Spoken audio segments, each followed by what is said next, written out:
PDI, aku jabatnya masuk PDI, ngerti nggak? Ya. Halo? Ya, saya dengar. Ya udah, kenapa masih Budi Ari? Kenapa nggak kalian tulis ternyata semua kader PDI yang terlibat? Kenapa? Tapi kalau Pak Menteri punten nih, kalau ada menuduh Budi Gunawan tuh apa nggak terlalu riskan tuh dengan bukti-bukti ya ada? Ya udah janganlah nanti aja. Nanti kalau ada buktinya lebih lengkap udah kita siapin itu. Puan mengatakan Budi bertanggung jawab memberi penjelasan karena telah mencatut nama PDIP. Terlebih, kata Puan, bila tanpa disertai bukti wajar, bila pihak PDIP merasa tersakiti, jangan kemudian bicara sembarangan, tolong diklarifikasi. So, artinya PDIP meyakini bahwa itu Budi Ari.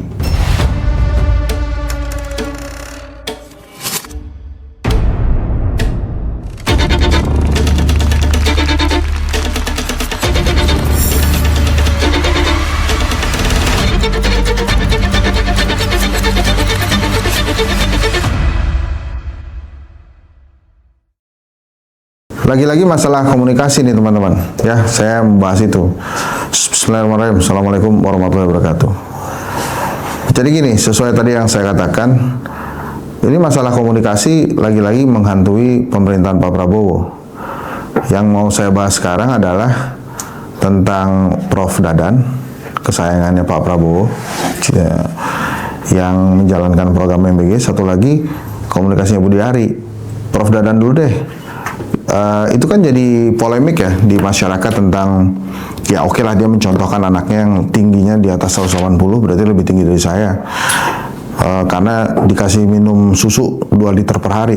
Itu sih bagus tuh, dan itu kan sebuah testimoni ya betapa susu bisa meninggikan anaknya Prof. Dadan. Jadi itu gara-gara genetik atau gara-gara susu tuh tinggi itu ya. Tapi itu terserah lah. Tapi yang jelas yang digarisbawahi oleh masyarakat, netizen adalah tentang 2 liter per harinya itu. Ya memang tidak semua masyarakat bisa mengkonsumsi 2 liter per hari. Positifnya adalah Prof. Dadan mengatakan semoga aja program MBG bisa menyediakan susu. Maka saya harus mengamini itu. Mudah-mudahan semoga program MBG bisa menghadirkan susu 2 liter per hari bagi anak-anak Indonesia. Nah, tapi kenapa saya ingin soroti kontroversialnya? Sekarang zamannya lagi penuh tantangan. Nggak gampang menyediakan 2 liter per hari buat para orang tua. Tapi kalau kemudian Prof. Dadan misalnya, yang digarisbawahi adalah saya minta doa dan dukungan supaya kami bisa menyediakan susu 2 liter per hari bagi anak-anak Indonesia, itu bagus. Nah, ini masalah pesan komunikasi. Jadi gitu. Ya saya tahu sih, ya, ini kan citranya Prof. Dadan ini sangat disayang Pak Prabowo. Makanya harus berhasil Pak program MBG-nya ya. Jangan ada lagi yang keracunan-keracunan.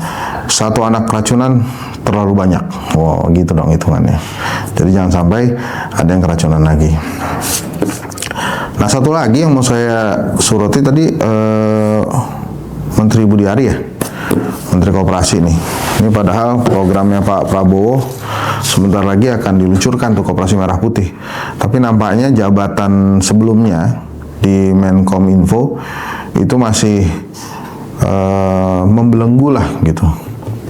Ibaratnya nih kalau di sisi spiritual ada yang menahan kakinya Budi Ari. Ini masalah judi online ini emang nggak selesai ya. Jadi terus-menerus muncul polemik ini, dimulai dari disebutnya nama Budi Ari di peradilan ya kalau nggak salah ya. Nah itu dia coba klarifikasi tuh. Itu maksud saya gini. Ini saya diajarin sama Mas Trenggono ya gitu. Begitu tempo wawancara, udahlah kalian nggak usah wawancara saya, kalian udah mau nulis apa aja terserah kalian. Dengan judul kalian itu kan kalian mau framing saya, maksud saya. Ini Budi Gunawan, BG. Bagaimana? BG sama PD Perjuangan. Otaknya. Saya nggak tahu ya itu Budi Ari beneran atau enggak. Tapi di media sosial perbincangannya ini mirip Budi Ari. Jadi diduga suaranya Budi Ari yang berkomunikasi dengan salah satu partner bicaranya. Diduga juga katanya wartawan. Karena masih belum jelas ya, ini dugaan aja. Tapi PDI Perjuangan nampaknya meyakini itu Budi Ari tuh. Maka kemudian mereka melaporkan ke Barreskrim meminta Budi Ari klarifikasi. tentang klarifikasi sih menurut saya perlu juga. Jadi minimal Budi Ari itu keluar juga klarifikasi itu bukan saya gitu. Kalau memang bukan dia, karena memang itu terang benderang jelas di suara itu, suara yang katanya mirip Budi Ari itu menyampaikan bahwa semuanya itu mana ya? Ada nggak di sini kata-katanya? Jadi kira-kira disebut PDI Perjuangan dan Budi Gunawan gitu. Nah itu serius itu. Budi Gunawan oleh hadiah di Kabinet Merah Putih kan, Menko Politik dan Keamanan.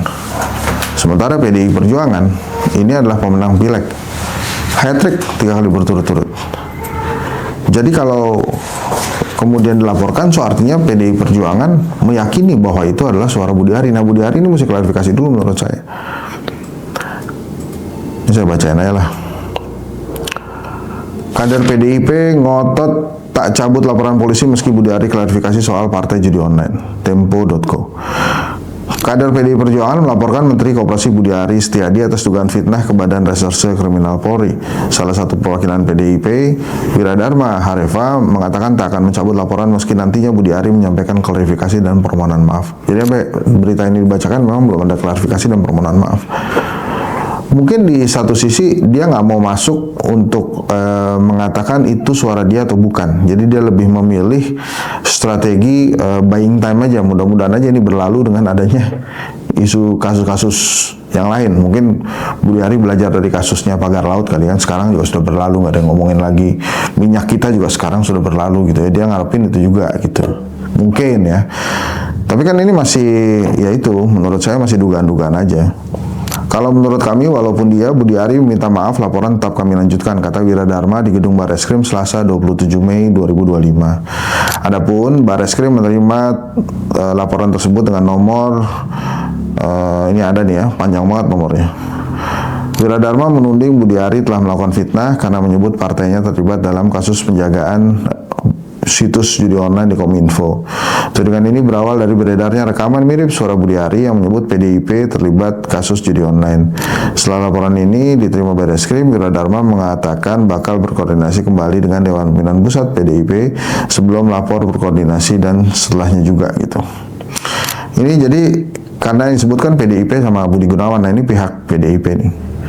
Nah teman-teman semua, tadi kan di awal saya bilang sampai kapan ya problem komunikasi ini terus menghantui pemerintahan Pak Prabowo. Bayangkan aja Anda dalam sebuah perjalanan, misalnya dari Jakarta yang terdekat aja lah ke Bandung, itu ngelewatin Bekasi aja kan udah tantangan tersendiri tuh. Ini nggak usah lewat tol ya, tol jalan biasa. Lewat Bekasi tuh macetnya udah luar biasa, masuk ke Karawang juga udah luar biasa. Tapi kalau diganggu-ganggu begitu terus kan nyampenya lama. Kalau lewat tol bersih jalannya beres tuh, nyampenya cepat. Jadi maksud saya kalau kemudian problem komunikasi ini tidak segera diberesin oleh Pak Prabowo, tentu saja program-program unggulan dia nih akan tertatih-tatih menuju tujuannya gitu. Cuma perkara penyampaian kata-kata, penyampaian kalimat-kalimat, penyampaian pernyataan-pernyataan. Kan harusnya bisa lancar tuh, tapi karena ada hiccup gitu ya, cegukan-cegukan tentang komunikasi, maka jadi kayak gini nih. Jadi saya menurut saya ya, hal-hal seperti ini tuh mesti diselesaikan. Kayak judi online ini kan lama betul ya, lama betul, nggak selesai. Jadi menurut saya yakin Pak Prabowo memahami itu, bahwa yang harus diatasi itu dari atas dulu gitu, dari hulu ke hilir. Nah mudah-mudahan aja bisa segera diselesaikan. Bahkan Ketua DPR kita, Puan Maharani tuh angkat bicara juga tuh. Dia bilang begini, Ketua PDIP Puan Maharani, Budi Ari untuk meluruskan tudingan keterlibatan Partai Banteng dalam kasus judi online di Kementerian Komunikasi dan Informatika. Untuk menghindari fitnah dari Pak Menteri, tolong untuk mengklarifikasi hal tersebut, kata Puan saat ditemui di Kompleks Parlemen Jakarta Selasa 27 Mei 2025. Puan mengatakan Budi bertanggung jawab memberi penjelasan karena telah mencatut nama PDIP. Terlebih, kata Puan, bila tanpa disertai bukti wajar, bila pihak PDIP merasa tersakiti, jangan kemudian bicara sembarangan, tolong diklarifikasi. So artinya PDIP meyakini bahwa itu Budi Ari. Nah ini kan urusan PDIP ini kan dia sebagai partai terbesar ya, nggak bisa dianggap angin lalu aja. Apalagi saat ini Pak Prabowo nampaknya mencoba untuk membangun hubungan baik dengan PDI Perjuangan melalui pertemuan dengan Ibu Megawati Soekarno Putri. Bahkan kan desas-desusnya bila kongres kelak nanti Pak Prabowo akan hadir di acara kongresnya PDI Perjuangan. Pentolan PDIP lain, Arya Bima menyatakan bahwa pelaporan Menteri Koperasi Budi Ari ke polisi bukanlah sikap partai banteng, kata dia. Aris menyebutkan pelaporan itu merupakan sikap beberapa kader PDIP, termasuk anggota Komisi 6 DPR RI, Sadares Tuati. Jadi, walaupun begitu, PDIP mengatakan itu belum jadi sikap partai. Jadi ini hanya nasionalisme lokal partai atau apa ya, inisiatif ya.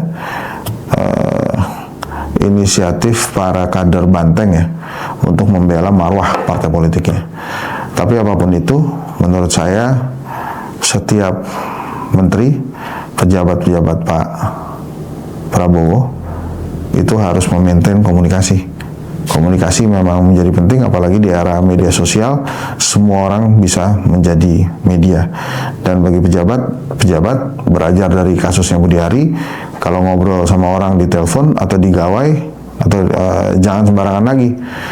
Ya, sampai hari ini kita belum mendengar ada keinginan Budi Ari untuk menuntut si perekam ya, penyebar itu. Kalau saya nggak salah juga ini mohon maaf kalau saya salah ya. Kalau tidak ada perintah dari pengadilan atau aparat, itu sebenarnya nggak boleh sembarangan merekam perbincangan, apalagi kemudian sampai menyebarkan. Jadi ini dua-duanya punya case yang berbeda tapi sama-sama berat. Tapi intinya kalau menurut saya kembali ke persoalan komunikasi tadi. Semoga segera bisa diatasi Pak Prabowo sehingga bisa terus maju pemerintahan ya.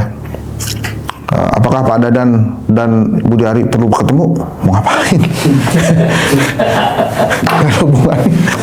Nggak ketemu juga nggak apa-apa, tapi kalau WhatsAppan, bro, kita lagi senasib nih bro, lagi diomongin. Nah, saya juga lagi diomongin. Gara-gara saya bilang ijazahnya Pak Jokowi itu urusan UGM. Nah iya memang, kalau menurut saya sih begitu. Terima kasih ya teman-teman. Assalamualaikum warahmatullahi wabarakatuh.